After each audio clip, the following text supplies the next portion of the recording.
Good morning everyone student. આપણે આ જોઈએ પેલો ટોપિક બેડશોર ગોલ્ડન 5 MCQ. ફર્સ્ટ, બેડશોર માટે મુખ્ય જવાબદાર પરિબળ કયું છે? તેમાં ફર્સ્ટ આન્સર આવશે દબાણ, શેરિંગ, ફેઝ. બીજા નંબરનો ક્વેશ્ચન, નીચેનામાંથી કયા બે વિસ્તારમાં બેડશોર થવાની સંભાવના સૌથી વધારે? તો કે ડીમાં થવાની સંભાવના વધારે છે. ત્રીજા નંબરનો, બેડશોરના ચેન્જિંગ માટે કેટલા સ્કેલ વપરાય છે? તો એનો આન્સર તમારે કમેન્ટ કરવાનો છે. ચોથા નંબરનો જોઈએ મિત્રો, બેડશોર અટકાવવા માટે દર્દીને કેટલા સમય પોઝિશન ચેન્જિંગ કરવી પડે છે? તો કે દર 2 કલાકે. 5 નંબરનો ક્વેશ્ચન જોઈએ મિત્રો, બેડશોર યોજવા માટે કયું પદાર્થનો જરૂરી ઉપયોગ છે?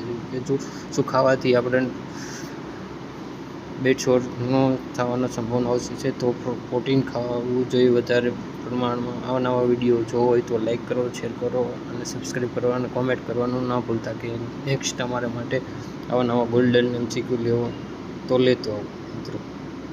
Thank you.